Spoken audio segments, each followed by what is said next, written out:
আল্লাহ বলতেছে কোরআন শিক্ষা দিছে আমি আগে, মানুষ সৃষ্টি করছি পরে। বাস্তবতা আমরা যেটা দেখি এটা হলো মানুষ আগে আসছে, কোরআন পরে আসছে।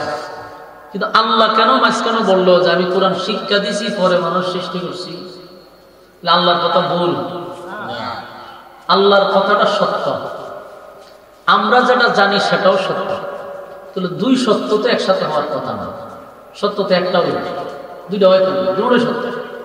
মূল ঘটনা হলো মূলত মানুষ দুই প্রকার। বলুন মানুষ কয় প্রকার?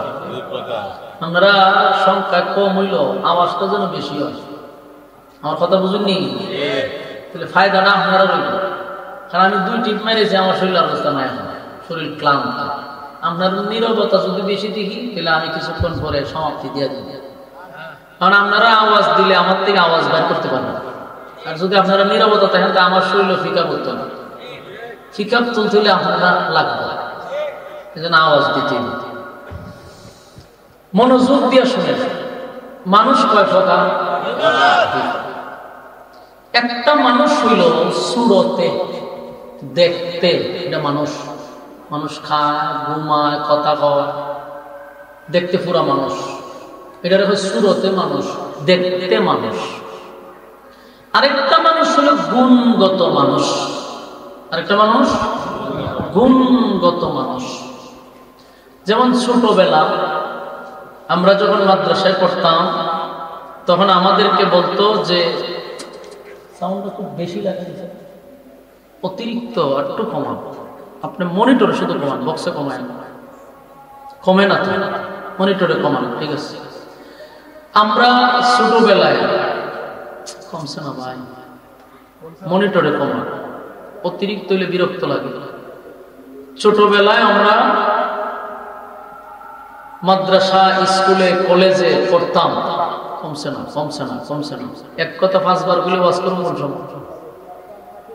আমাদেরকে আমাদের আত্মীয় স্বজন বলতো যে লেখাপড়া করে মানুষ হও। এই কথা আপনারা বুঝিনি কোনো সময়?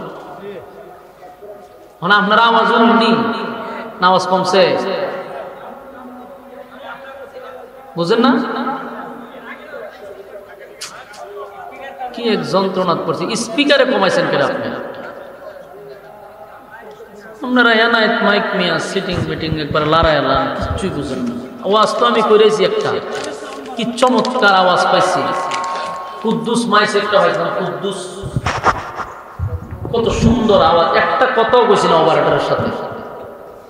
আপনার সাথে আইলে চিল্লাই দেওয়া, আপনারা ঠিক বলে যে আমার হয় না দরবার থেকে কেন? আরে মাথা এটা দেখেন না, এটা লড়ে দৌড়ে, কত লীলাতে আমরা আসছি। আপনারা আওয়াজ শুনেননি? আচ্ছা, উত্তর দিও। আপনারা গার্জিয়ান ছোটবেলা আপনারা কইছিনি যে তোমরা লেখাপড়া করে মানুষ হও? আপনারা কইছে, আমরা কইছে, কইছে লেখাপড়া করে মানুষ হও। তখন প্রশ্ন হয় না যে আমরা কি গুরু ছাগল নেই? আমরা তো মানুষ হও, এরপরেও হয় মানুষ হও। তো তখন তার উত্তর দিতে পারছে না।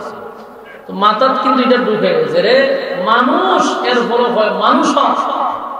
তাহলে তার উদ্দেশ্য কি বলা? উদ্দেশ্য হলো তুমি যে মানুষ, এই মানুষের কথা বলছে না, তোমাকে গুণগত মানুষ হওয়ার কথা বলছে। আমাদের বাচ্চা কাচ্চা পড়ালেখা না করলে আমরা বলি লেখাপড়া করে মানুষের মতো মানুষ হও। তার মানে মানুষ তো তুমি আছো, এটা শুধু দেখা সুরতে মানুষ। আর তুমি যখন লেখাপড়া করবা তখন তুমি গুণগত মানুষ হবে। তাহলে এখানে মানুষ কয় প্রকার পাইছি? এই 2 প্রকার পাইছি। ঠিক আল্লাহর আদালতেও মানুষ 2 প্রকার। বলুন আল্লাহর আদালতে মানুষ কয় প্রকার? আল্লাহর আদালতে 2 প্রকার। ওই আল্লাহ এখানে বলেন, মাঝখানে যে বলছে কোরআন শিক্ষা দিছি পরে মানুষ বানাইছি, এর উদ্দেশ্য হলো তুমি যদি কোরআনের শিক্ষায় শিক্ষিত হও তাহলে তুমি আমি আল্লাহর আদালতের মানুষ। আর না হয় এটা সুরতে মানুষ, দেখতে মানুষ, মানুষের ঘরে জন্ম মানুষ। কিন্তু তুমি যদি আল্লাহর আদালতের মানুষ হতে চাও তাহলে অবশ্যই কোরআনের শিক্ষায় শিক্ষিত হতে হবে, আল্লাহর আদালতের মানুষ হতে হবে। এমন আরেকটা প্রশ্ন এখানে জন্য, যারা কোরআন শিখছে না, পড়ছে না, এরা কি হয় গরু ছাগল? এরাও মানুষ, কিন্তু আল্লাহর কথা অনুযায়ী তখন এরা মাদ্রাসা কর্তৃক বোঝা যায়। মাদ্রাসায় পড়ার দরকার নেই। এই যে মাহফিলে বসছেন, এখানে যে কথাগুলি হইতেছে, এটা তো কোরআনেরই কথা। কোরআনের কথা যখন আপনি শুনবেন, আপনি যখন মানবেন, তখন আপনিও আল্লাহর আদালতের মানুষ হবেন। এই মানাটাই আল্লাহর আদালতের মানুষ।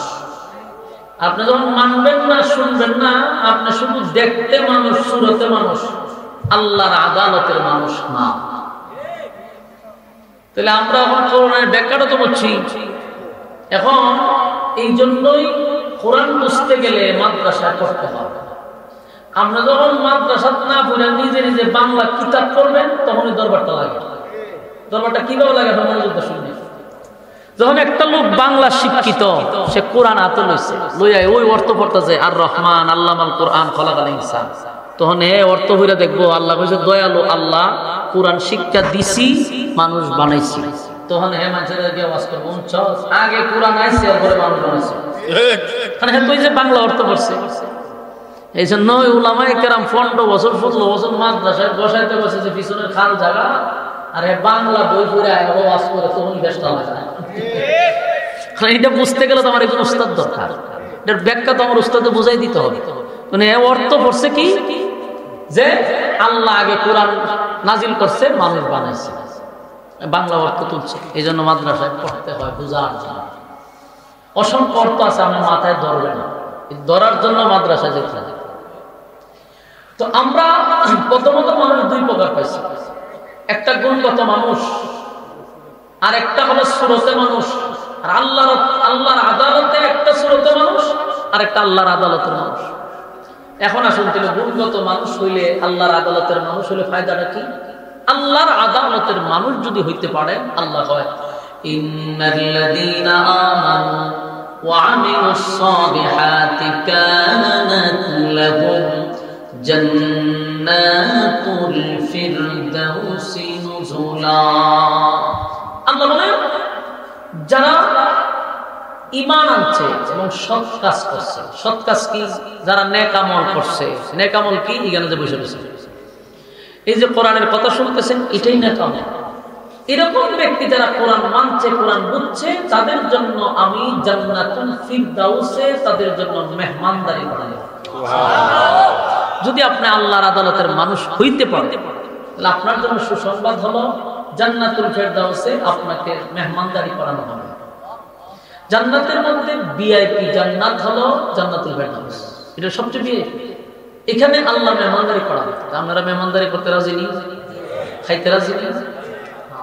তাহলে ওইখানকার মেহমান যদি হইতে চান, অবশ্যই আপনাকে কোরআনের শিক্ষায় গুণগত মানুষ হতে হবে, না হলে অস্তিত্ব থাকবে না।